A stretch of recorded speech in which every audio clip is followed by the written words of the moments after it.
بسم الله الرحمن الرحيم نحمده ونصلي على رسوله الكريم وأهل بيت الطاهرين المعصومين خصوصا الله سيدنا الغوث الأعظم أما بعد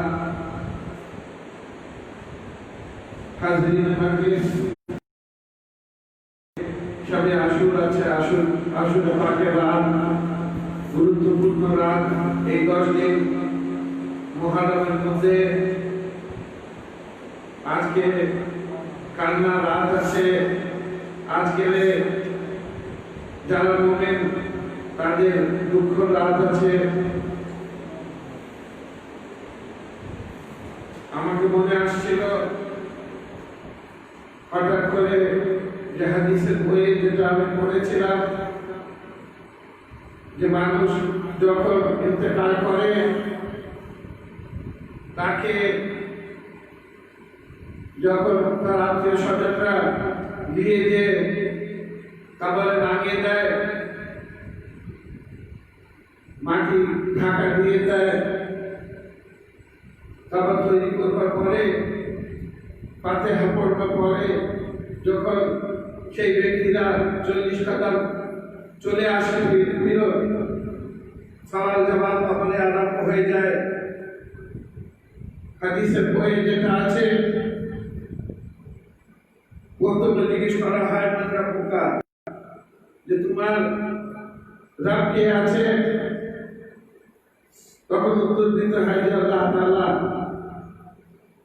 ওর পরে জিজ্ঞেস করা হয় মান দিনকা যে তোমার দিন কি আছে, তখন বলতে হয় যে আমার দিন ইসলাম আছে। দ্বিতীয় গুরুত্বপূর্ণ যে সওয়াল হয় কবরে সেটা হয় যে ইনাকে চিনো এবং হযরত মুহাম্মদ সাল্লাল্লাহু আলাইহি ওয়াসাল্লামের চেহারা মুবারক দেখানো হয় যে ইনাকে তুমি চিনো এবং দুনিয়াতে যখন ছিলে ইনার সম্বন্ধে কি আকীদা ছিল তোমার, তুমি কিভাবে ইনাকে শ্রদ্ধা করতে, কিভাবে মানতে। এখন ব্যাপার আছে এটা ব্যাপার আমরা যদি হুজুর সাল্লাল্লাহু আলাইহি ওয়াসাল্লামের সামনে কিয়ামতের দিন যখন দাঁড়াবো তখন এই আশুরের দিনের জন্য যদি আমাদেরকে হুজুর সাল্লাল্লাহু আলাইহি ওয়াসাল্লাম সওয়াল করে বসেন যে এই আশুরের দিন তুমি আমার হুসাইনকে মনে করেছিলে, কোন সময় হুসাইনের নামে কাউকে পানি খাইয়েছিলে, হুসাইনের পিপাসা মনে করে কোন সময় কোন খাদ্য বিতরণ করেছিলে, হুসাইনের সেই খাদ্য সেই উনি যে অনাহারে ছিলেন, ওনার ছোট ছোট বাচ্চারা অনাহারে ছিল, সেটা মনে করে এই দিনটা যেটা পৌঁছিয়েছে তোমার কাছে। যদি হুসাইন কারবালায় শহীদ না হতেন তো এই দিনটা পৌঁছাতো। এটা প্রত্যেক ব্যক্তির কাছে আমি প্রশ্ন করছি যে নিজের বিবেককে নাড়া দেন। কেন আপনারা ছাড়াও এই বক্তৃতাটা কয়েক হাজার লোকের কাছে যায়। আপনারা ভাগ্যবান আছেন যে আপনারা আগামী হুসাইন করেন, কিন্তু আমরা অনেক ব্যক্তি আছে যারা রাসূল পাকের উম্মত, কিন্তু আজকের দিনে তারা কিছুই করে না। তারা এতটাও জানে না যে হুসাইন কিভাবে শহীদ হয়েছিলেন, কি কি ত্যাগ করেছিলেন। বিশেষ করে আমি তাদেরকে প্রশ্ন করছি যারা হাদিস কোরআন পড়েছেন, আহলে বাইতুল আসমান পড়েছেন এবং তারা আজকের দিনে নীরবভাবে নিজের বাড়িতে বসে থাকেন, তাদেরকে জিজ্ঞেস করা উচিত যে আজকে আমাদেরকে কি করা উচিত। কোরআন বলছে যখন কিছু সাহাবীরা রাসূলুল্লাহর কাছে গেলেন যে জিজ্ঞেস করলেন, তারা নিজেদের মধ্যে পরামর্শ করেছিলেন এটা শানে নুজুল আছে যে আমরা আমাদেরকে হুজুর সাল্লাল্লাহু আলাইহি ওয়াসাল্লাম ইসলাম এনে দিয়েছেন, আমাদেরকে নামাজ দিয়েছেন, আমাদেরকে যাকাত দিয়েছেন, আমাদেরকে হজ দিয়েছেন, এত উত্তম দিন আমাদেরকে দিয়েছেন। এর বিনিময়ে কিছু আমরা হুজুর সাল্লাল্লাহু আলাইহি ওয়াসাল্লামকে দেব। কেউ বললেন যে আমি গম নিয়ে দিয়ে দিব, কেউ বললেন আমি কিছু অন্য জিনিস খাদ্য নিয়ে দিয়ে দিব, কিন্তু আবার কিছু লোক বললেন যে আমরা হুজুরকে জিজ্ঞেস করি যে কিছু জিনিস দেব। আসলে ওনাদের মনে ছিল যে এর বিনিময়ে কিছু দেব। যখন ওরা গেলেন হুজুর সাল্লাল্লাহু আলাইহি ওয়াসাল্লাম খামোশ। ওনাদের এই প্রশ্নতে যে হুজুর আপনাকে আমরা কি দিব এর বিনিময়ে, এই যে ধর্ম পেয়েছি, তখন কিন্তু হুজুর খামোশ। কোরআনের আয়াত নাযিল হচ্ছে, কুল লা আসআলুকুম আলাইহি আজরান ইল্লা আল-মাওয়াদ্দাতা ফিল কুরবা, যে বলে দেয় না নবী যে এর বিনিময়ে আর কিছু আমি চাই না, আমার যে নিকটতম আত্মীয় আছে তাদের সঙ্গে ভালোবাসা রাখো। যারা নিকটতম আত্মীয় তাদেরকে ভালোবাসতে কোরআন বলছে।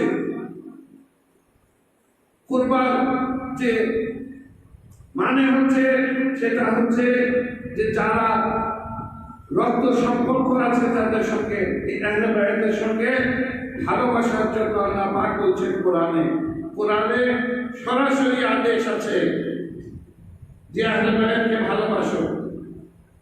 এবং হুজুর সাল্লাল্লাহু যাও কোরআনে এসেছে সেটা আমাদের উপরে ফরজ, নামাজ এসেছে সেটা আমাদের উপরে ফরজ, যাকাত দেবার হুকুম হয়েছে আমাদের উপরে ফরজ, হজ করবার যাদের ইস্তেতাআত আছে সেটা আমাদের উপরে ফরজ।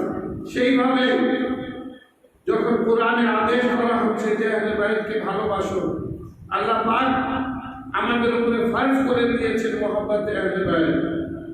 এবং বিদায় হজে হযরত মুহাম্মদ সাল্লাল্লাহু আলাইহি ওয়াসাল্লাম বলে দিয়ে গেছিলেন যে দুইটা ভারী জিনিস তোমাদের মধ্যে ছেড়ে দিয়ে যাচ্ছি, ইন্নী তারিকুন ফিকুম সাকালাইন কিতাবুল্লাহ ওয়া ইতরাতি। এই দুইটা ভারী জিনিস কি আছে? একটা আমার ইতরাত আছে, আমার আহলে বায়ত, আর দ্বিতীয় হচ্ছে আল্লাহ পাকের কিতাব কোরআনে পাক এবং আমার আহলে বায়ত। দুইটা জিনিস এদেরকে যদি ধরে রাখবে তো কোনো সময় পথভ্রষ্ট হবে না।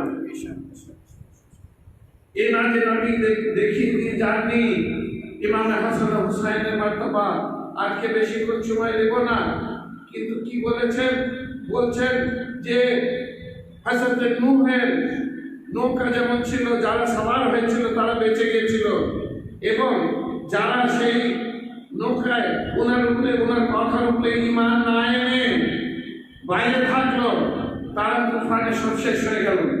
আর হযরত নূহের সেই নৌকার মধ্যে যারা ছিল, এমনকি জন্তুরা, যত ব্যক্তি ছিল তারা নাজাত পেল এবং তারা জীবিত ছিল, বাকি সব গায়েব হয়ে গেল।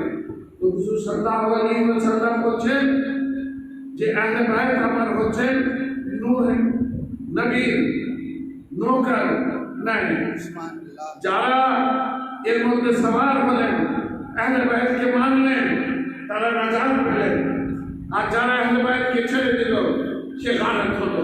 নারে হায়দারি হায়দারি হায়দারি, নারে হুসেন হুসেন হুসেন। একবার মসজিদে নববীতে আমি ফজিলত বলে এবার মাসায়েলের দিকে আসবো, বেশি সময় নেব না। আজকে কালবার রাত আছে, যদি আপনাদের মনে এই আশা হয় কিছু কান্না আসে, কোনো সময় উঠবেন না কেন?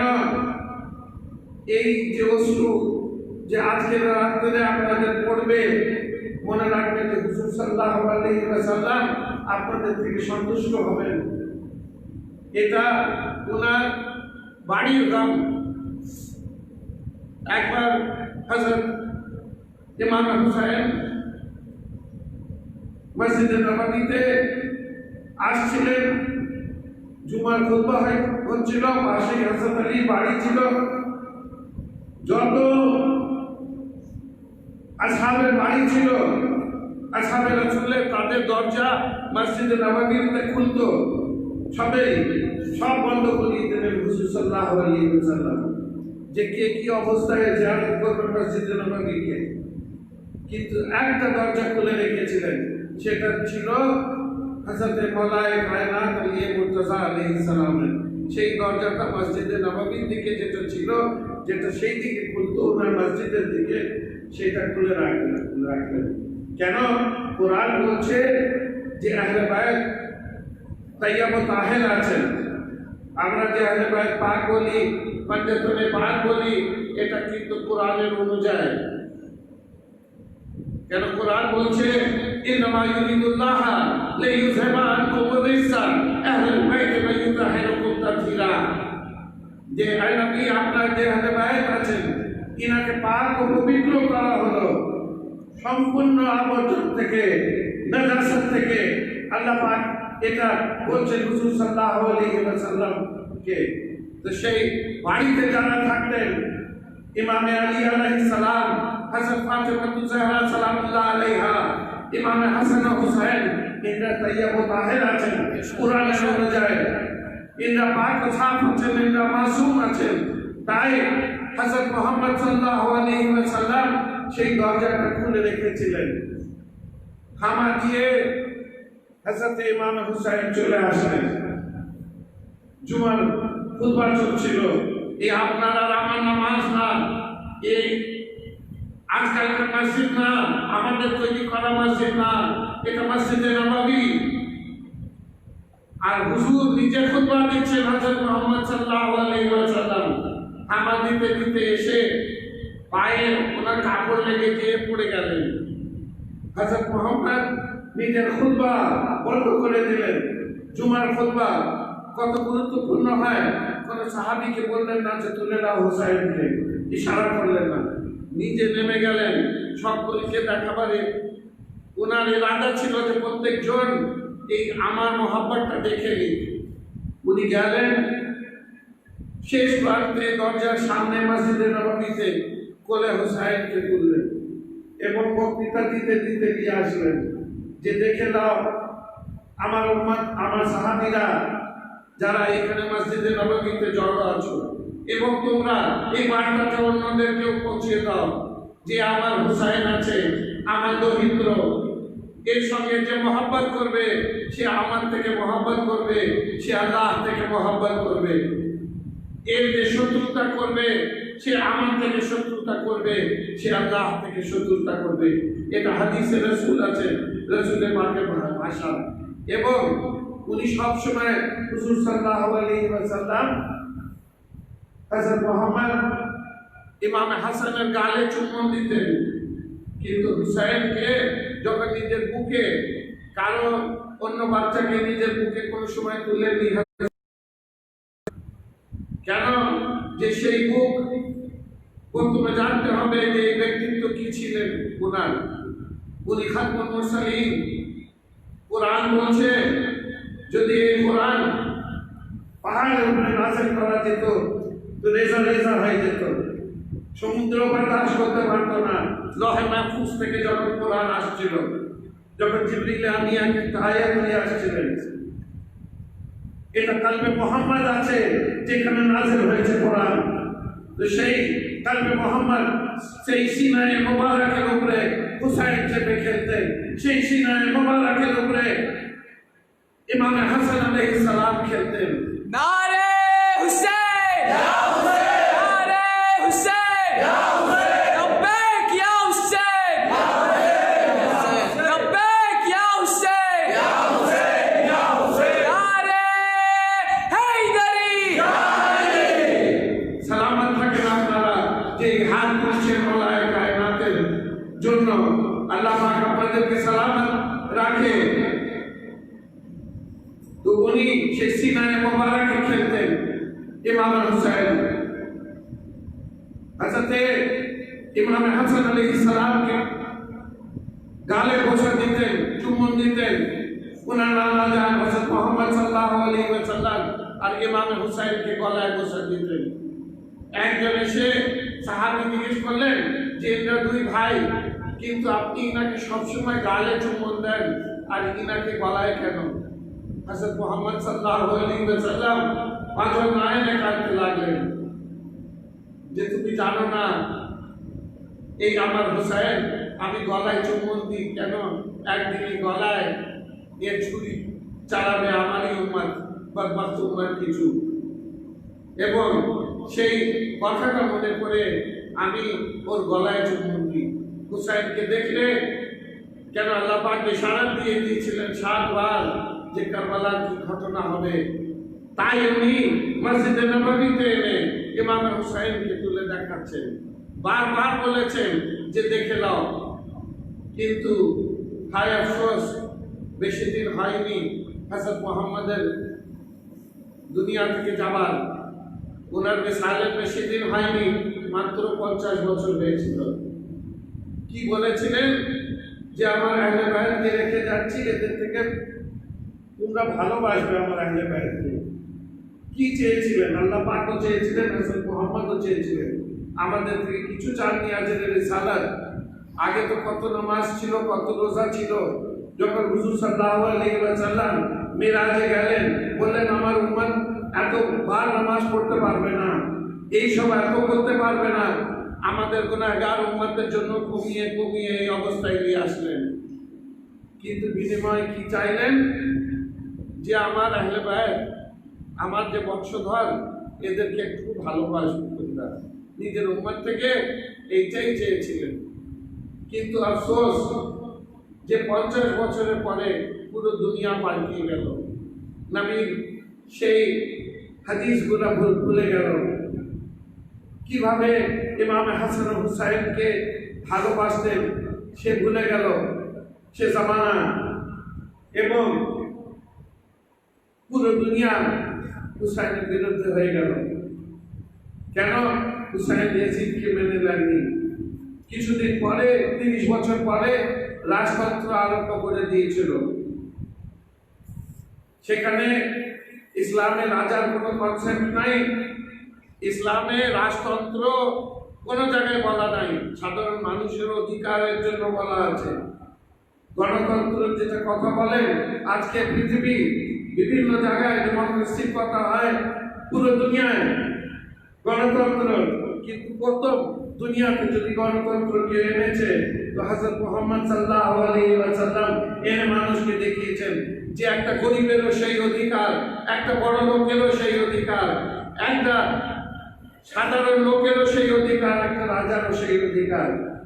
ইসলামী শরীয়তে কারণ আজাদ নাই, দেশে খলিফার পদে বসে আছে তার জন্য একটা ইসলাম, এবং একটা সাধারণ লোকের জন্য একটা ইসলাম না। প্রত্যেকটা জিনিস প্রত্যেকটা ব্যক্তির উপরে যা যা কোরআনে আদেশ এসছে সেটা লাগু হচ্ছে। এমনকি নবীদের আহলিয়াদেরকে বলা হচ্ছে যে আপনারাও এই কোরআনের আদেশের উপরে না। তো এইরকম আপনার ডেমোক্রেসি যেটা, হুজুর সাল্লাল্লাহু আলাইহি ওয়াসাল্লাম যখন মাসনাদে বসে থাকতেন, কেউ একটা সাধারণ লোক, একটা ভিখারি, সে এসে প্রশ্ন করতে পারত যে ইয়া রাসূলুল্লাহ, আপনি এই আইন চালু করেছেন, এই কথাটা বলেছেন, এর পিছনে যুক্তি কি? হুজুর সাল্লাল্লাহু আলাইহি ওয়াসাল্লাম তার যুক্তি দিয়ে বুঝাতেন। এই ধরনের ছিল। একটা ছোট ঘটনা বলে আমি মাসায়েবের দিকে আসবো। একবার হুজুর সাল্লাল্লাহু আলাইহি ওয়াসাল্লাম বসেছিলেন, বলছিলেন যে তোমাদের থেকে কি আমার কোনো অন্যায় হয়েছে? কিছু করেছি আমি অজানায়? যদি করেছি তো আমাকে মাফ করে দিবে, হুজুর সাল্লাল্লাহু আলাইহি ওয়াসাল্লাম বলছেন। এবং উনি বলছেন যদি আমি করেছি তো আমি বসে আছি, আজকে বলো। একজন ব্যক্তি উঠলো, উঠে বলল যে হ্যাঁ আপনি করেছেন।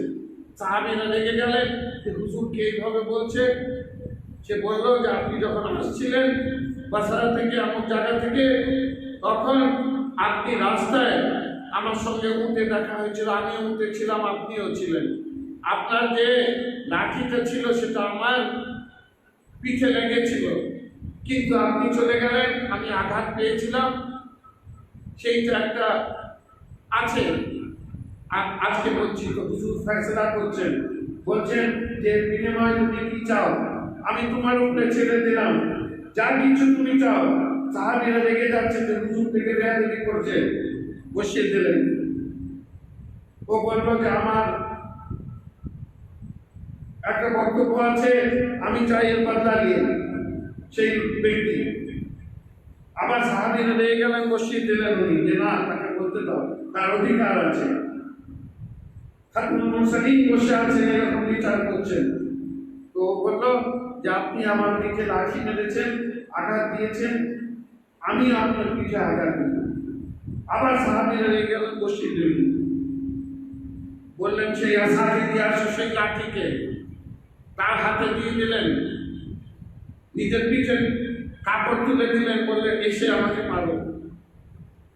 আমি আজকে ইনসাফের রাতে বসেছি, তোমার এটা হতে পারে আমার থেকে লেগে গেছিল, তো আজকে তুমি বিচার করবে। আমি বলেছি এটা আমার পিঠে তুমি মারো। সেই ব্যক্তি কাছে আসলো, সে শুনেছিল উনি খাতুনুল মুরসালিন আছেন, কিছু চিহ্ন ও দেখে ওদের বইয়ে ছিল। সে একটা নাসারা ছিল, তার বইয়ে লেখা ছিল যে ওনার কোনো ছায়া নাই এবং ওনার পিঠে একটা মেহরে নবুয়ত আছে, আর জন্মগত হযরত মুহাম্মদ সাল্লাল্লাহু আলাইহি ওয়াসাল্লামের ছিল। এই দুইটা জিনিস।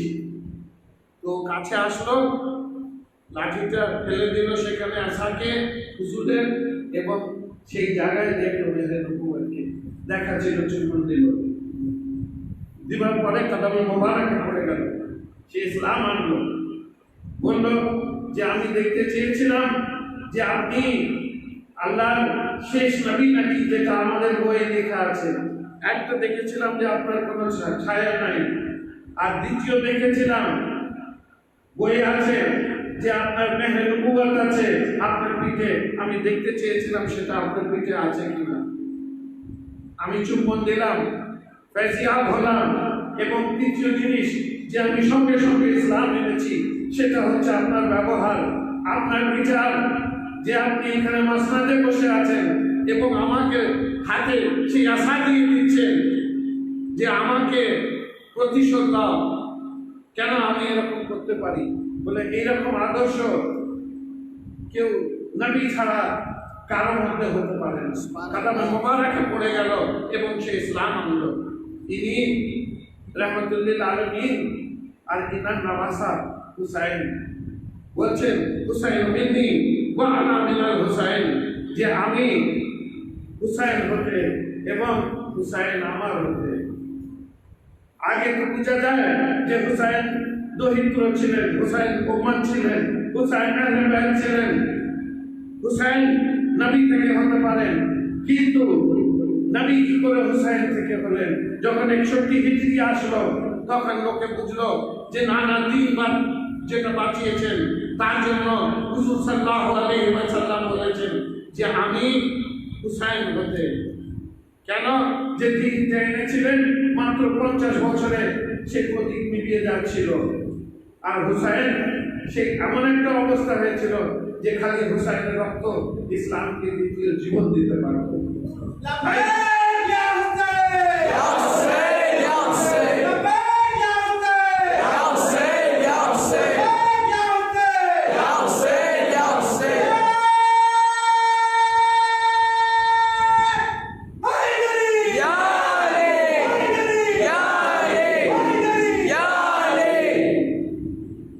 আমি যেভাবে আরম্ভ করেছিলাম, আবার সেই প্রশ্নতে আসছি। আমি সাধারণ লোকদের একটু বিবেক থেকে প্রশ্ন করি যে যিনি সবকিছু ছোট ছোট বাচ্চাদেরকে কোরবান করে দিলেন ইসলামের জন্য, ইয়াজিদ থেকে আপোষ করে নিতে পারতেন। বারবার বলছিল সোনা দানা দেব, আপনাকে একটা পদ দিয়ে দেবো, বড় গভর্নর বানিয়ে দেব, যা কিছু চান লক্ষ লক্ষ টাকা দিয়ে দেব, কিন্তু আপনি আমাকে মেনে নেন। আর যদি হুসাইন ওকে মেনে নিতেন, আপনার কোরআন পাল্টে যেত, আপনার শরীয়ত পাল্টে যেত, এই নামাজ শেষ হয়ে যেত, এই রোজা শেষ হয়ে যেত, এই হজ শেষ হয়ে যেত। হুসাইন একদিকে ইসলামের যে ভিত হিসাবে উনি দাঁড়িয়ে আছেন, উনি যদি বিরোধিতা না করতেন ইয়াজিদের, তো আজকে সবকিছু পাল্টে যাচ্ছিল। কারোর মধ্যে সাহস ছিল না যে ইয়াজিদের বিরুদ্ধে দাঁড়ায়। তো উনি এখন আছে আমার প্রশ্ন, যে এই যে ছোট ছোট বাচ্চাকে কোরবান করলেন, উনি নিজের সবকিছু কোরবান করে দিলেন। উনি জানতেন যে কারবালায় যখন যাচ্ছিলেন কি অবস্থা হবে, এক এক জিনিস জানতেন ইমাম হোসেন, কিন্তু ওনার রক্ত ছাড়া এই ইসলামকে আবার দ্বিতীয় জীবন কেউ দিতে পারতো না। সেই কোরবানিটা দরকার ছিল। আর কোরআনে ইঙ্গিত করা আছে, ওয়াফাদাইনাহু বিযিবহিন আযীম ওয়া তারাকনা আলাইহি ফিল আখিরিন সালামুন আলা ইব্রাহিম। 23 পারায় যেখানে হযরত ইসমাঈলের জবান বর্ণনা আছে, হযরত ইব্রাহিম চোখে পট্টি বেঁধে যেটা জবান করেছিলেন, আপনার বাকরিতে যেটা আমরা সেটা করি কোরবানি, তার নাচার আছে। তো সেখানে একটা দুম্বা চলে আসলো এবং হযরত ইসমাঈল আলাইহিস সালাম দাঁড়িয়েছিলেন। কোরআন যেখানে 23 পারা বর্ণনা করছে, সেখানে আছে যে ওয়াফাদাইনাহু বিযিবহিন আযীম ওয়া তারাকনা আলাইহি ফিল আখিরিন সালামুন আলা ইব্রাহিম, যে এরপরে একটা বড় কোরবানি যারা আসছে তাদের উপরে ছাড়লাম জিবহে আযীম। মুফাসসিরিনরা লিখেছেন যে বিশেষ করে ইমাম জাফর সাদেক আলাইহিস সালাম উনি বলছেন যে এই বড় কোরবানিটা আর কিছু না, ইমাম হুসাইনের কোরবানির দিকে সরাসরি ইঙ্গিত আছে। কেন? জান্নাতের হোক যেখানকার হোক, সেই একটা দুম্বা একটা জন্তু কোন সময় আশরাফুল মাখলুকাত মানুষ থেকে বড় হতে পারে না। মানুষ হচ্ছে আশরাফুল মাখলুকাত, আর ইনি নবীজাদা, ইনার যে কোরবানি আছে ওর পরে এরকম কোরবানি হয়নি হযরত ইসমাঈলের পরে। তো হযরত ইমাম জাফর সাদেক এবং বিভিন্ন মুফাসসিরিন যত আলী আল্লাহরা লিখেছেন যে জিবহে আযীম আছে ইমাম হুসাইন আলাইহিস সালামের কোরবানি। 23 পারায় ইঙ্গিত দেয়া আছে কোরআনে। আমাদেরকে কিন্তু একবার এই আসরের রাত্রে আবার বলছি মাসায়েবের দিকে আসবার আগে আপনারা তো করেন, কিন্তু যেখানে যেখানে এই ভিডিও যাচ্ছে একবার চিন্তা করা উচিত যে এই ঘটনা কার, এই কার বাড়িতে এই ঘটনা হয়েছিল। নবীজাদারা ছিলেন যারা শহীদ হয়েছিলেন, রাসূলের পাকের বংশ সব শহীদ হয়ে গেল। কয়েকজন মদিনায় ছিলেন, 50-এর উপরে 52 জন নবীজাদা আপনার এই আহলে বাইতের মধ্যে থেকে ছিলেন। ইমাম হুসাইনের আত্মীয় স্বজনরা ছিলেন যারা কারবালায় জবা হয়েছিলেন। আপনি চিন্তা করে দেখেন, একটা সাধারণ মানুষের বাড়িতে যদি কোনো মুসিবত আসে, আপনাদের আশেপাশে সমাজে মত হয়, হঠাৎ করে এরকম হয় যে একজন জওয়ান ব্যক্তি অসুস্থ হয়, মারা যায়, আর যাওয়ার পরে ওর পরে যদি সমবেদনার জন্য আপনার প্রতিবেশী না আসে, আপনার আত্মীয় স্বজন না আসে সেই বাড়িতে, আপনাকে ভালো লাগবে? কখনো না। এবং পরে তাকে দেখলে আপনাকে মনে হবে যে যখন আমার বাড়িতে মাইয়াত হয়েছিল, জওয়ান মাইয়াত হয়েছিল, তখন কিন্তু এ তো জানাজায় আসেনি, একবার কুরসা দিতেও আসেনি। মানুষ চিনে কখন? নিজের আত্মীয় স্বজনকে, নিজের বন্ধু বান্ধবকে। সমাজে মা কাকি কি আছে, আপনার বিয়ে শাদীতে গেল কিনা সেটা বড় না, আপনার কোনো অন্য খুশির অনুষ্ঠানে গেল কিনা সেটা বড় না, কিন্তু যদি আপনার দুঃখের সময় যদি আপনার পাশে দাঁড়ালো, একটা গলায় এসে একবার হাত দিল, আপনার বাড়িতে কারো মৃত্যু হয়েছে, আপনার মন বড় হয়ে যায় যে এসেছে আমার পাশে দাঁড়াচ্ছে এই বিপদের সময়, এসে বলে কাঁদবে না, আমরা আছি, আল্লাহর উপরে ভরসা রাখো, সবর করো। এই কথাটা যে বলে পাশে এসে তাকে নিজের মনে হয়, আপনার মনে হয়, তো একবার মনে করবেন যে এটা হচ্ছে রাসূলের বাড়ির গ্রাম, রাসূলুল্লাহ তার খানদান শহীদ হয়ে গেল। এবং আমরা যদি আজকে আশুরার দিন একবার হুসাইনকে মনে না করি, এই শাহাদাত যদি মনে না করি, তিনি এত ত্যাগ করলেন ইসলামের জন্য, তো আমরা ওই যখন জিজ্ঞেস করবে নাকি তারপরে যে ইনাকে চিনো, তখন যদি বা কোনো সময় আমরা জিয়ারত হয়ে গেল, কি উত্তর দেব যদি উনি কারবালার সম্বন্ধে জিজ্ঞেস করেন যে আমার হুসাইন ছোট ছোট বাচ্চাদেরকে শহীদ করে দিল কারবালায়, কিন্তু এর বিনিময়ে তোমরা কি করলে? একদিন আশুরার দিন তোমরা হুসাইনকে মনে করেছিলে, 1 ঘন্টার জন্য মনে করেছিলে হুসাইনকে, ওর বাচ্চাদের শিশুদের সেই তৃষ্ণা মনে করেছিলে, 10 মিনিটের জন্য মনে করেছিলে। তোমাদের বাড়িতে যখন কেউ মৃত্যু হয়, যখন গম হয়, তখন তো তোমরা রদন করো, কাঁদো, কিন্তু যে সব কিছু তোমার ইসলামের জন্য কোরবান করে দিল, তাকে একবারও মনে করলে না? এই প্রশ্ন যদি সম্মুখীন হই, আমাদেরকে নিজের বিবেককে জিজ্ঞেস করতে হবে যে আমরা রাসূলুল্লাহ সাল্লাল্লাহু আলাইহি ওয়াসাল্লামকে কি উত্তর দেব? এটা ওনার বাড়ির কাম, ওনার আহলে বায়তের কাম। এইখানে অমক শিয়া আপনার হুসাইনের কাম করছে, আমি করব না, অমক লোক করছে, আমি করব না, এই যুক্তিগুলো ভিত্তিহীন। তারা হজ করে, তুমি ছেড়ে দাও, তারা রোজা রাখে, তুমি ছেড়ে দাও, তারা নবীকে মানে, তুমি ছেড়ে দাও, সেগুলো তো ছাড়ো না। দিনের আরকান আছে, কিন্তু হুসাইন ইবনে আলীও খালি শিয়াদের ছিলেন না, উনি আমাদের নবীর নওয়াসা। আমাদেরকে দেখলে হবে না যে ওয়াহাবি কি করছে, শিয়া কি করছে, বরেলি কি করছে। আমাদেরকে প্রথমে চিন্তা করতে হবে যে এই রাম হচ্ছে রাসূলুল্লাহর ঘরানার নাম, এটা রাসূলুল্লাহর নাম, ওনার বাড়ির দুঃখ। এবং আমরা হচ্ছি প্রথমে এই শিয়া সুন্নি তাবলিগি বরেলি এইগুলো হবার আগে প্রথমে আমরা আছি হযরত মুহাম্মদ সাল্লাল্লাহু আলাইহি ওয়াসাল্লামের উম্মত। এবং একদিন আমরা যখন মরব, রাসূল সাল্লাল্লাহু আলাইহি ওয়াসাল্লামকে আমাদের চেহারা দেখাতে হবে।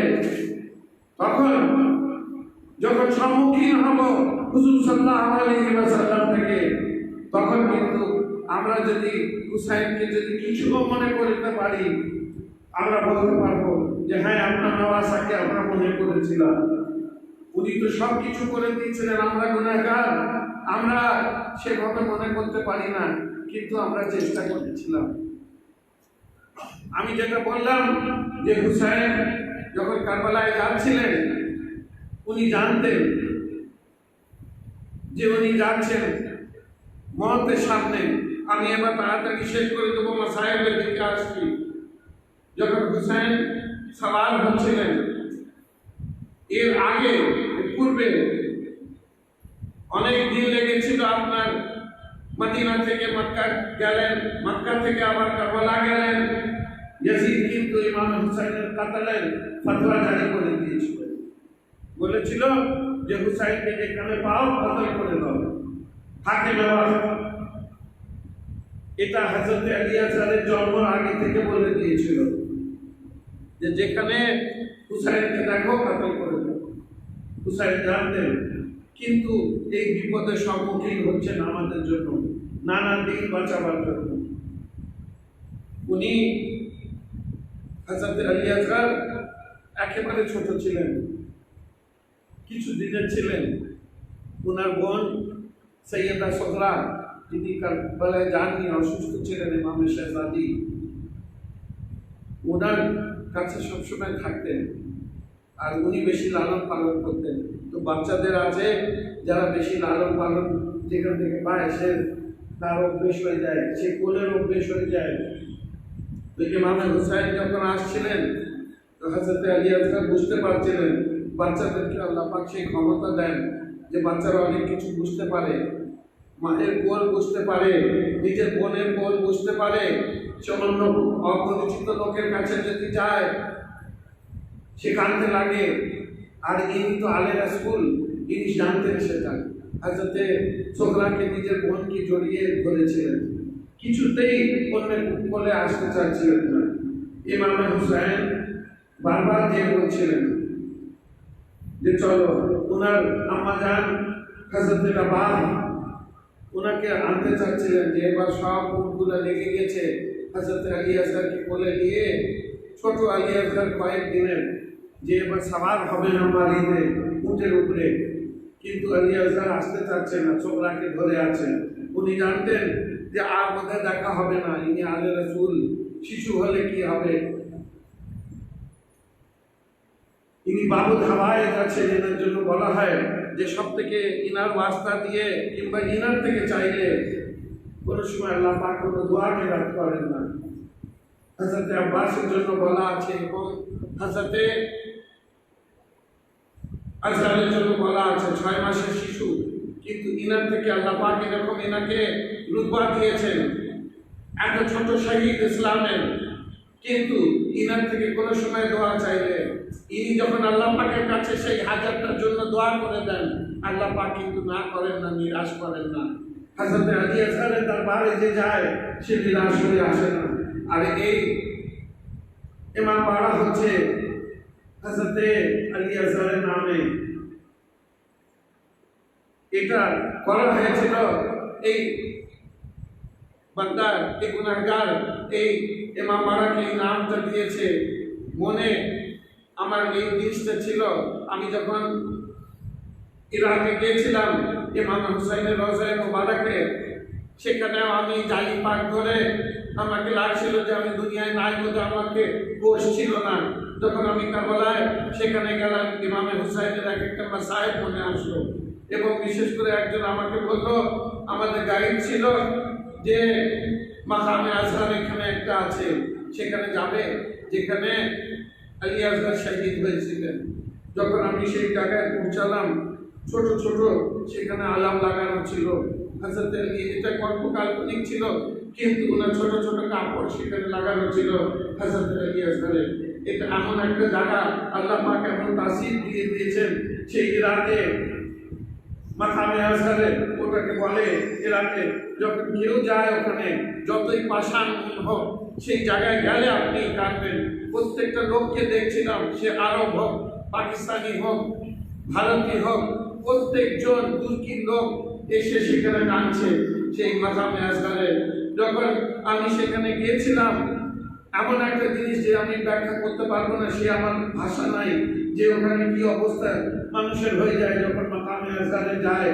মনে আসে হযরত আলী আসগরের শাহাদাত, এবং সেখানে আমি মনে করেছিলাম যে আল্লাহ পাক আমাকে কোনো সময় যদি তৌফিক দেন না হিন্দারকে, আমি সেরকম আমার অর্থ নাই, কিন্তু আমাকে সে যদি কোনো সময় তৌফিক দেন, আমি ইমাম বাড়া তৈরি করব এবং হযরত আলী আসগরের নামে সেই ইমাম বাড়াকে মনসুব করব। সেই মাকামে আজহারে আমি চিন্তা করেছিলাম, মওলা সেই উনি বাবুল হাওয়ায়ে আছেন, আমার মতন গুনাহগার নাহিনজার, যার কাছে সে সমর্থন নাই যে এরকম ইমাম বাড়া তৈরি করে। আজকে যখন এই ইমাম বাড়া আমি দেখি, আমি চিন্তা করি যে আমার নাহিনজারের এটা ক্ষমতার বাইরে, এটা ইমামে হুসাইনের সদকা আছে, এটা হযরত আলী আসগরের সদকা আছে, যে উনি এত কম দিনে এইভাবে ইমাম বাড়াকে তৈরি করেছিলেন। এবং আরেকটা জিনিস আমার মনে ছিল, যখন এর নামকরণ করছিলাম আমি, যে আমি অনেক ইমাম বাড়া আছে এরকম ইমাম পাকটা শিবানেন, কিন্তু আমি দেখলাম যে হযরত আলী আসগরের নামে যদি মনসুব করে দিই, ইমাম হুসাইন একবার এই ইমাম বাড়াকে দেখতে আসবেন, ওনার কদমে মোবারকে ধুল এই ইমাম বাড়ায় পড়বে। কেন? এটা ওনার শাহজাদা, যেটা সব থেকে ইমাম পাকের নিকটে ছিলেন, সব থেকে বেশি ওনাকে ভালোবাসতেন। ছোট যদি বাচ্চা হয় তাকে মানুষ বেশি আদর করে, কোলের বাচ্চাকে, বড় হয়ে গেলে আদর করে, কিন্তু ছোটদের একটা আলাদা ব্যাপার হয়। 6 মাসের শিশু ছিলেন, ওনার নামে মনসুব আছে। এটা আমার ঈমান আছে যে একদিন ইমাম হুসাইন আলাইহিস সালামের কদমে মুবারক এই ইমামবাড়ায় পড়বে এবং এই ইমামবাড়া ধন্য হবে, আমরা ধন্য হব সেই ইমামে হুসাইনের কদম মোবারক।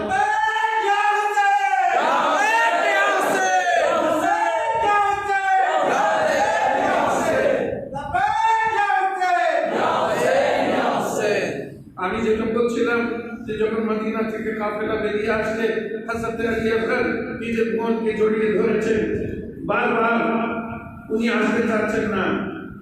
উনার ভাই গেলেন আলী আকবর আনতে, উনি কিন্তু কিছুতে গেলেন না, নিজের বোনকে আঁকড়িয়ে ধরে রাখলেন। উনি সবসময় ওনার লালন পালন করতেন। ওর পরে ওনার আম্মা গেলেন, তখনও হযরতের বাপ উনি কিন্তু আসলেন না।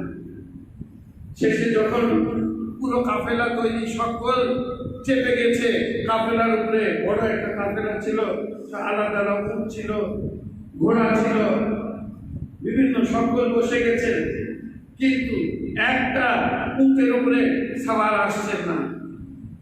যে কেন সওয়ার আসছেন না, বারবার ইমাম হুসাইন শেষে বলা হলো যে আজহার সোহরাকে ছাড়ছে না, কিছুতেই ওর কোল থেকে আসতে চাচ্ছে না। আর হযরত সোহরা উনি অসুস্থ ছিলেন, তাই ইমাম হুসাইন ওনাকে ছেড়ে দিয়েছিলেন। অনেক উনি চেষ্টা করেছিলেন যে আমি ইমাম হুসাইনের সঙ্গে যাব। উনি বললেন, মা এই এত কষ্ট করে আমরা যাব, তোমাকে জ্বর আছে, কোনো সময় আমাদেরকে এই মরুভূমির মধ্যে থেকে যেতে হবে, জঙ্গলের মধ্যে থেকে যেতে হবে, তুমি অসুস্থ, মা পথে কোথায় নিয়ে যাবো তোমাকে? অনেক বুঝিয়ে বাজিয়ে উনি অনেক কাঁদতে লাগলেন। ওনারও মনে হচ্ছিল যে আমার আব্বাজানের সঙ্গে বোধহয় আর দেখা হবে না, তো তাই উনি ছাড়ছিলেন না। কিন্তু হযরত আলী আকবর সেভাবে নিজের বোনকে সোহরাকে ছাড়ছিলেন। ইমামে হুসাইন নামলেন ঘোড়া থেকে, কাছে আসলেন হযরত সোহরা, ওখানে দেখলেন আলী আকবর ইমাম হুসাইন নিজের কোলে নিতে চাইলেন, আসলেন না। তখন কানে গিয়ে ইমাম হুসাইন বললেন যে আজহার চলো, তুমি তোমার ছাড়া আমার পেগামে কারবালা হবে না, তুমি আমার কোলে চলে আসো। তুমি যদি কারবালায় যাবে না তো আমার এই বার্তাটা পুরো হবে না। অর্থাৎ বলছিলেন যে আল্লাহ পাকে মঞ্জুর আছে এবং তোমার যে শাহাদাত যতই পাষাণ মন হোক, হযরত আলী আসগরের 6 মাসের শিশুর যে শাহাদাত, সেটা কিন্তু আপনার মানুষ না কেঁদে থাকতে পারে না। একজন জার্মান রাইটার, সে যখন হযরত আলী আসগরের শাহাদাতের সম্বন্ধে পড়ল, সে পড়বার পরে সে অঝর নয়নে কাঁদল এবং সেই নেটে আছে সেই বইটা, সে 1200 পাতার একটা বই লিখল হযরত আলী আসগরের শাহাদাতের উপরে। এমন তার মনে হলো। একজন এই 2-3 বছর আগে একজন আপনার স্প্যানিশ পেইন্টার, পৃথিবীর একজন 4 জনের বড়র মধ্যে থেকে একজন আছে, সে যখন হযরত আলী আসগরের শাহাদাতের সম্বন্ধে পড়লো, এমন মনে হলো সে কারবালায় মুহররমের সময় গেল এবং যে জারিয়ে মোবারকের কাছে যখন পৌঁছালো, সেখানে অজর নয়নে কাঁদতে লাগলো এবং ইসলাম আনলো। কারবালার সে খায়মায়ে মোবারকেরও একটা ছবি তার ও বানিয়েছিল, যেটা 6 মাস ধরে সেটা বানিয়েছিল। তো এমন একটা করুণ শাহাদাত যখন বললেন, চেপে গেলেন হযরত আলী আসগর। কেন ওনাকে দরকার ছিল? আমি সংক্ষেপে বলছি, 2-4 মিনিট নেব। কারবালায় চলে আসলেন ইমাম হুসাইন, পানি কণ্ঠ হল। শেষে এমন অবস্থা ছিল, সব জীবগুলো শুকিয়ে গিয়েছিল, ছোট ছোট বাচ্চাদের আল্লাহ তাশ করছিল বাচ্চারা। ওর মধ্যে সব থেকে ছোট ছিলেন হযরত আলী আসগর, মাত্র 6 মাসের ছিলেন শিশু, 3 দিন থেকে পানি পাননি। তখন এই অবস্থায় উনি ছিলেন। একবার এমন অবস্থা হচ্ছিল যে ওনার আম্মা মনে করছিলেন যে ওনার ইন্তেকাল হয়ে গেছে, জীবগুলা মুখ থেকে বেরিয়ে চলে আসছিল পিপাসারে। এমন অবস্থা একটা 6 মাসের শিশু। তখন উনি এই অবস্থায় ওনাকে রাখা হলো, কোনো উপায় ছিল না। সকাল থেকে যুদ্ধ আরম্ভ হলো। ইমাম হুসাইন এর এক আনসার শহীদ হয়ে গেলেন। হযরত জুহাইর খাইর, হযরত হাবিব ইবনে মাসাহিল, এরা সব শহীদ হয়ে গেলেন। এবার ইমাম শাহজাদারা শহীদ হতে লাগলেন, হযরত আলী আকবর শহীদ হয়ে গেলেন, হযরত কাসেম শহীদ হয়ে গেলেন, হযরত মুহাম্মদ শহীদ হয়ে গেলেন। হুসাইন তখন তার নাম চারিপাশ থেকে তীর লাগানো ছিল গায়ে, মাথা থেকে পা পর্যন্ত। ইতিহাসে লেখা আছে, এইখানে এখন কয়েকবার আমরা মাসিয়াতে উপর ছিলাম, 979 আঘাত ছিল হুসাইনের দেহতে, যখন উনি শেষ কারবালায় যখন উনি যুদ্ধ করছিলেন। এত তীর লেগেছিল, বল্লম ছুটছিল, এমন অবস্থা ছিল। তো তখন হুসাইন বারবার বেরিয়ে যাচ্ছিলেন। উনি জানতেন যে এদের মধ্যে থেকে কেউ আসবে না, তবেও এটা ওনার কর্তব্য নবীর নওয়াজা হিসাবে, এটা নবীর উম্মত যে তাদেরকে হেদায়েত করতে গিয়েছিলেন কারবালায়। উনি বারবার বলছিলেন হারবিন নাসিরিন ইয়ানসুরনা, যে আছে কেউ যে আমার সাহায্যের জন্য আসে, হারবিন নাসিরিন ইয়ানসুরনা। এই এত 1 লক্ষ লোকের মধ্যে আমি নবীর নওয়াজা। তোমরা কি জানো না যে আমার গলায় চুম্বন দিতেন, আমি নবীর বুকে খেলতাম। আমার জন্য বলেছেন হুসাইন বিন দিওয়ানা মিনাল হুসাইন। এক একটা কথা নিজের খুতবায় বলছিলেন ইয়াজিদের সামনে, হুসাইন ইবনে আলী। কিন্তু সব হাসছিল ওনাকে দেখে, তীর মারছিল, কিন্তু কেউ ওখান থেকে আসছিল না। এই যখন অবস্থা, হুসাইন শেষে একটু হতাশ হয়ে গিয়েছিলেন যে এক একজনকে আমি ডাকছি কারবালায়, হারবিন নাসিরিন ইয়ানসুরনা, যে আসে কেউ যে আমার সাহায্যের জন্য আসে, কিন্তু কেউ আসছিল না। তখন হঠাৎ করে উনি দেখলেন যে খায়মায়ে মোবারকে কান্নার শব্দ আসছে। ঘোড়াকে ঘুরিয়ে দিলেন, খায়মায়ে মোবারকে দরজায় গেলেন, যে বোন জায়নাবকে জিজ্ঞেস করলেন যে কি হয়েছে, তোমরা এইভাবে কাঁদছো কেন? উনি বললেন যে ভাইয়া ভিতরে আসেন, কোথায় আলী আসগর ইন্তেকাল করে গেছে। এমন অবস্থা, আলী আসগরের 3 দিনের পিপাসা, এর মধ্যে এরকম অবস্থা আছে যে কোথায় ও ইন্তেকাল করে গেছে, সে ঝুলা থেকে পড়ে গেছে মাটিতে। উনার মারা, উনার আম্মাজান এবং উনার ফুপিজান, যারা যারা ওখানে আহলে হারাম ছিলেন মহিলারা, তারা সর্বরত কান্না, ওনারা কাঁদতে লাগলেন যে আলী আসগরের শাহাদাত হয়ে গেছে। ইমাম হুসাইন ভিতরে আসলেন, বলে তোমরা বুঝতে পারোনি আলী আসগরের শাহাদাত হয়নি, আলী আসগর জীবিত আছে। আমি যখন এদেরকে বলছিলাম হারবিন নাসিরিন ইয়ানসুরনা, যে আছে কেউ যে আমার সাহায্যের জন্য আসে, তো কেউ তো আমার সাড়া দেয়নি। এই আমার ছেলে, আমি হতাশ হচ্ছিলাম, কিন্তু আমার 6 মাসের শিশু এ নিজেকে দোলনা থেকে ফেলে দিয়েছে মাটিতে, সে উত্তর দিচ্ছে যে আম্মাজান আসেন, আমাকে নিয়ে যান ময়দানে, আমার শাহাদাত মাসুম আছে, আমি প্রথমে শহীদ হব আপনার হাতে, পরে আপনি শহীদ হবেন। ইমাম হুসাইন আসলেন, হযরত আলী আসগরকে মাটি থেকে তুললেন, দোলনা থেকে পড়ে গেছিলেন 6 মাসের শিশু, 3 দিন থেকে পিপাসা ছিল। চিন্তা করে দেখেন হুসাইনের কি অবস্থা। কোন সময় আলী আকবরের জানাজা তুলেছেন, কোন সময় কাসেমের জানাজা তুলেছেন, কোন সময় আনা মুহাম্মাদের জানাজা তুলেছেন, আবার আব্বাসের জানাজায় গেছে, 2 হাত কাটা ছিল, আব্বাসের জানাজা আসতে পারেনি। আর কাসেমের তো জানাজা এমন ছিল যে টুকরো টুকরো হয়ে গেছিল। নিজের আবায় মোবারকে সেই টুকরো টুকরোকে তুলে নিজের আবাসে নিয়ে এসেছিলেন জানাজা। তো হুসাইনের এই অবস্থা, তুলে দিলেন আলী আসগরকে, সেই 6 মাসের শিশুকে।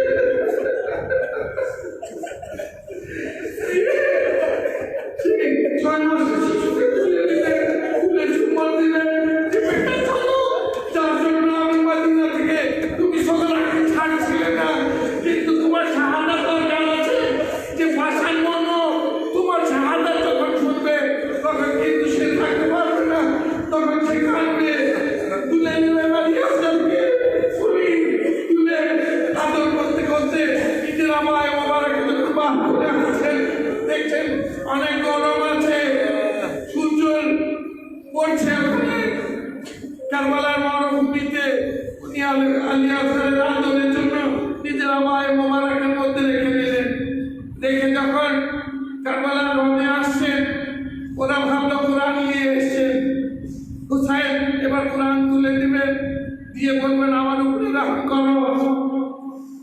ওরা বলতে লাগলো যে কোরআন নিয়ে এসছে।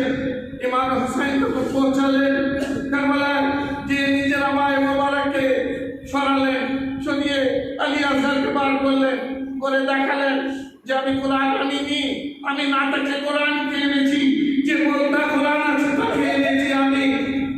এনে দেখালেন যে দেখো এই ছোট বাচ্চাকে আমার সঙ্গে তোমার শত্রুতা, তোমার যে শত্রুতা আব্বাসের সঙ্গে ছিল, তোমাদের শত্রুতা আলী আকবরের সঙ্গে ছিল, তারা বড় ছিল, কিন্তু এ তো ছোট বাচ্চা, এ তো মাত্র 6 মাসের শিশু, এর থেকে কি শত্রুতা? এর 3 দিন পানি পায়নি, পিপাসিত আছে, এর যদি চিন্তা কাটা হয়ে বেরিয়ে এসছে মুখ থেকে, আলী আকবর যদি পানি না পায় এর কিছুক্ষণে ইন্তেকাল হয়ে যাবে, এই দুনিয়া থেকে চলে যাবে, এমন অবস্থা আছে। 3 দিন 6 মাসের শিশু। বারবার বলতে লাগলেন, ওরা হাসতে লাগলো। একজন বলল যে আলী আসগারের বাহানায় আপনি পানি খেতে চাচ্ছেন। হুসাইন বললেন যে ঠিক আছে, আমি আলী আসগারকে নিয়ে যে মরুভূমিতে রেখে দিচ্ছি তুলে, আমি ঘোড়া নিয়ে সরে যাচ্ছি। তোমাদের মধ্যে থেকে কেউ যদি তোমাদের বিবেক আছে এক ফোঁটা পানি এনে আমার বাচ্চা 6 মাসের শিশুকে একটু পানি দিয়ে দাও, এর এমন অবস্থায় ইন্তেকাল করবে আলী আসগার, আর থাকতে পারছে না, এই বাচ্চাকে খাইয়ে দাও, এর থেকে কি শত্রুতা আছে, আমি সরে যাচ্ছি, আমাকে পানি দিতে হবে না, আমার একবার পানি পাইনি, আমার কাছে পানি পাইনি, আমার মোহাম্মদ পানি পাইনি, আমার আব্বাস পানি পাইনি, আমার পানি চাই না। তারা এইরকম পিপাসিত শাহাদাত হয়ে দুনিয়া থেকে চলে গেছে। উনি আলী আসগারকে রাখলেন, অনেকক্ষণ অপেক্ষা করলেন। ইয়াজিদের ফৌজের মধ্যে এমন অবস্থা হলো যে তারা কাঁদতে লাগলো। সেই অবস্থা দেখে তারা অনেকেই চাকরি করতো, জানতো না। সঙ্গে সঙ্গে আমার এমনি সার মালুম সে এসে হুকমরাকে বলল যে তুমি এর কাজ শেষ করো। ইমাম হুসাইন এসে নিজের কোলে তুললেন, আদর করছিলেন। এততে হুকমরা একটা তীর বার করলো, যার ওজন হযরত আলী আসগার থেকে বেশি ছিল। এমন তীর ছিল, তীর তো তার মুখ ছিল, তীরওয়ালা তীর ছিল, বিষ মাখানো ছিল, জন্তুদেরকে মারা হতো, শিকার করতো সেইটা দিয়ে। সে একটা 6 মাসের শিশুর দিকে মারছে। যখন সে তীর মারলো, এত বড় সে তীর ছিল, একটা দিয়ে ওনার পায়ে লাগলো হযরত আলী আসগারকে যখন ইমাম হুসাইনের কোলে, একটা ওনার গাদার মোবারকে লাগলো, একটা ওনার মাথা মোবারকে লাগলো। হযরত আলী আসগার রক্তাক্ত হুসাইনের মধ্যে, হুসাইনের হাতে। হুসাইন বললেন ইন্না লিল্লাহি ওয়া ইন্না ইলাইহি রাজিউন। 2 ফোঁটা রক্ত পড়লো। কখনো কিন্তু আমার হুসাইন এই উম্মতকে বদদুয়া দেননি, কখনো আমাদের শাফাআতের জন্য আল্লাহ থেকে কামনা করছেন। যদি একটা পানি আসে হুসাইনের জন্য আমরা নিজের অশ্রু ফেলি, এটা কি আছে? হুসাইন সেই রক্ত নিয়ে আকাশের দিকে ছুটতে গেলেন। কি করবে? শব্দ আসলো যে কোনো সময় বর্ষণ হবে না যদি এই রক্তটাকে আকাশের দিকে দেওয়া হয়। হুসাইন অনেক চিন্তা করলেন, মাটির দিকে ফেলতে গেলেন।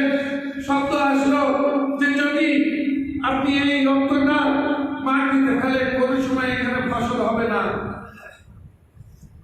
আমার দাদা হুজুর হযরত সাইয়েদনা সৈয়দ শাহ শাহজাদি আল কাদরি উনি নিজের কবিতায় লিখেছেন, ইনকার है फलक को तो कहती जमी नहीं, असर तुम्हारे फूक का ठिकाना कहीं नहीं। এবার হুসাইন অনেক অসহায়, কি করবেন?